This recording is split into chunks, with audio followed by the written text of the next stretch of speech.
Hello everyone, I'm Trisha, it's me Jenny, and it's time for another Not Naked video response to Trisha Hershberger's series Naked Truth, where I talk as candidly and as truthfully as possible about the subject of her choosing.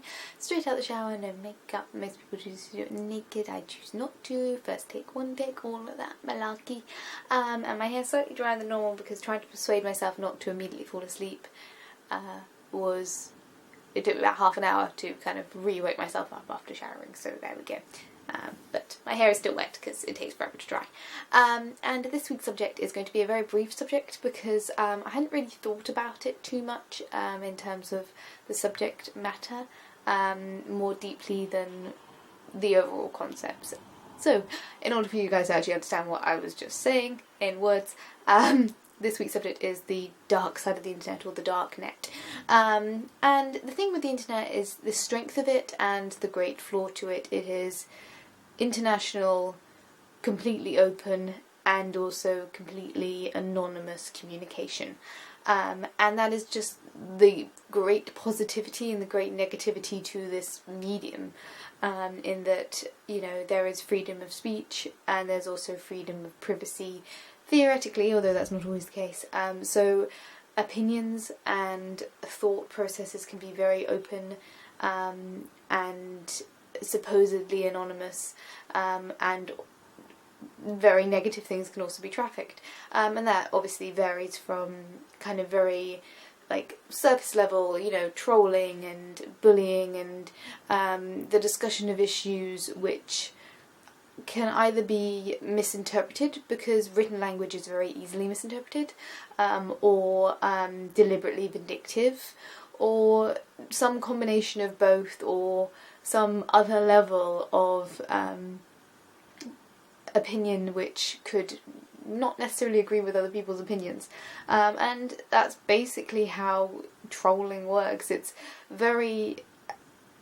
very specific type of communication, which has a multitude of reasons behind, whether or not it's because you believe yourself to be anonymous, so you feel open to say things which you wouldn't normally say in normal society, or whether or not it's because, you know, there's a lot of reasons for trolling, and it exists on the internet, and that's probably the lightest side of the dark side of the internet.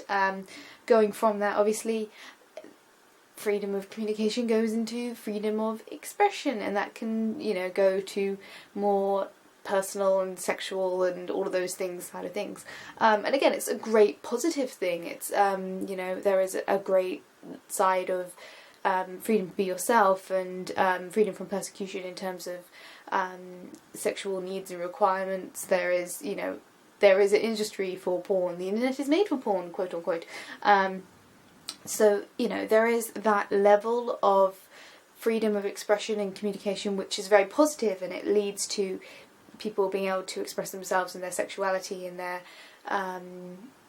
you know, themselves in a very personal way that wasn't available before, and that's the positive side. Of course, the negative side is there is, you know, chastisement for people's sexual preferences or sexual requirements, or going over from sexual requirements, you know, chastisement for your views on religion or equality or anything like that. It's an equal opportunity forum for both love and hate.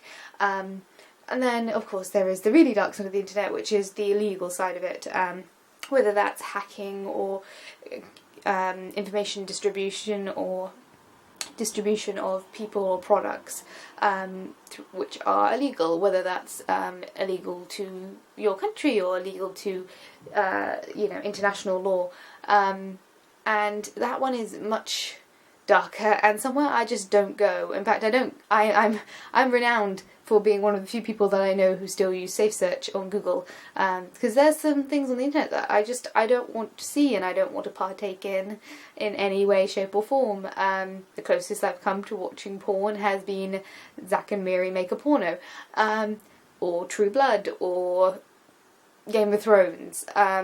So there are parts of the internet which I don't want to participate in, so I just simply don't.